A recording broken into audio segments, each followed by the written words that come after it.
43 Nigerians this evening returned to the country on a chartered flight following their repatriation from various parts of Europe. According to the National Emergency Management Agency, NEMA, the returnees were brought in from Italy, Germany and Belgium for various immigration offences. NEMA's Deputy Director of Search and Rescue advised the returnees to look beyond their present ordeal and look to the future with renewed vigour.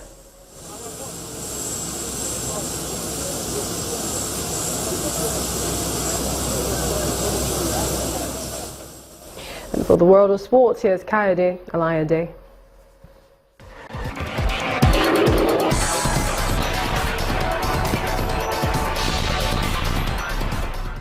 Welcome to Sports News. Manager Claudio Ranieri has been sacked by Leicester City just 9 months after leading them to the Premier League title. The Foxes are 1 point above the relegation zone with 13 matches left. His remarkable achievement with a squad worth just £55 million saw him named FIFA Coach of the Year, but the Italian was unable to replicate his success this season. Meanwhile, Wayne Rooney has confirmed he will be staying back with Manchester United for the foreseeable future. Rooney's agent has reportedly been in talks with Chinese Super League clubs who are interested in signing the England captain. But the 31-year-old, who recently became United's record goal scorer, has decided to remain at the club he joined from Everton back in 2004. His current contract expires in 2019. Brown Ideye has become the latest Nigerian to head to the Chinese Super League after joining Tianjin Teda. The 28-year-old has left the Greek club Olympiacos to sign a 3-year deal worth €12 million with personal terms at €4 million. He will play alongside Super Eagles teammate Mikel Obi and Gabon international Malik Evoana. Other Nigerians in the money-spinning league are Odion Igalo and Obafemi Martins. In boxing, Manny Pacquiao claims he is in negotiations to face former stablemate Amir Khan in his next fight. Pacquiao's announcement follows weeks of conflicting reports from various sources over who the WBO World Welterweight Champion will face next and where the fight will be. Pacquiao returned from a brief retirement to defeat Jesse Vargas and win the WBO welterweight title for the third time in November. Khan stepped up in weights in his last fight against Canelo Alvarez, but was stopped in 6 rounds by the WBC welterweight champion. And Hungary's government has announced it would withdraw a Budapest bid to host the 2024 Olympic Games, citing a lack of political and national unity behind the application.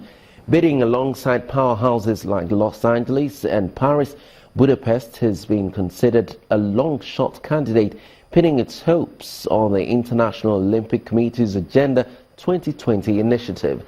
The decision was made at a meeting between Budapest Mayor István Talos, Prime Minister Viktor Orbán and the chairman of the Hungarian Olympic Committee.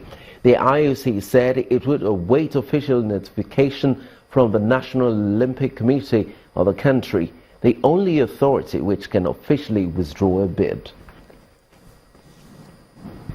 And just before we go, Lewis Hamilton has put the first laps on the Mercedes car he hopes will make him world champion for the 4th time in 2017. The 32-year-old drove the brand new Mercedes W08 at Silverstone in blustery conditions on wet tires. It's been produced to new regulations and aimed at making the cars faster, more dramatic and more demanding on drivers. It features an elegant design in contrast to some rivals and a notably narrow rear. And those are the major stories in the world of sports. The news at 10 continues right now. Stay with us.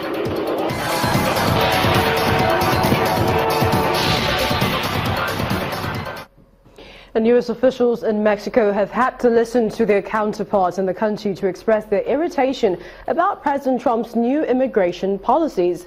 During a press conference after their meeting, Mexican Foreign Secretary Luis Verdeguer said he had told his U.S. counterpart, Secretary of State Rex Tillerson, that Mexico was worried about respect for immigrants' rights. Mr. Tillerson spoke afterwards, saying there is no mistaking that the rule of law matters along both sides of the border. He also said the two strong countries from time to time will have differences. The U.S. visit comes as Mexico reacted to the new immigration policy in the U.S., which subjects nearly all illegal immigrants to deportation and speeds up their removal. It will also see millions of illegal immigrants deported to Mexico, regardless of where they're from. And as South Sudan embraces the reality that some parts of the country is experiencing famine, the United Nations is calling attention to the possibility of other parts of the world, such as Nigeria, Somalia and Yemen, that they could face the same problem.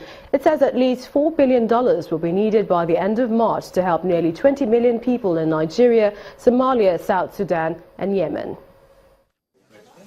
Citing armed conflicts and climate change as part of the reasons for the food emergency, Guterres led a call for $5.6 billion in funding for humanitarian operations in the 4 countries this year, of which $4.4 billion are needed by the end of next month to avert a catastrophe. I'm here with my colleagues to draw the world's attention to the fact that today, more than 20 million people in South Sudan, Somalia, Yemen and northeast Nigeria are going hungry and facing devastating levels of food insecurity. Armed conflicts are having devastating humanitarian consequences, and Mr. Guterres calls climate change a key enhancer of the humanitarian problem. The UN chief says women and girls are disproportionately affected by the crisis, and nearly 500,000 children are suffering severe acute malnutrition. One of the biggest obstacles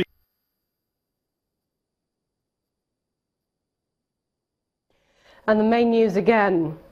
The federal government today announced the issuance of sovereign green bonds. Acting President Yemi Osinbajo explained that the initiative will address challenges of energy and environment. Also today, South Africa's envoy to Nigeria explained steps being taken to halt xenophobic attacks on Nigerians. He offered the clarification after protesters invaded the premises of a South African telecoms firm in Abuja. And top U.S. government officials, Secretary of State Rex Tillerson and Secretary for Homeland Security today visited Mexico to discuss President Trump's new policy on immigrants. And that's the news at 10 tonight. Thank you for being a part of it. I'm Millicent Walker. Good night.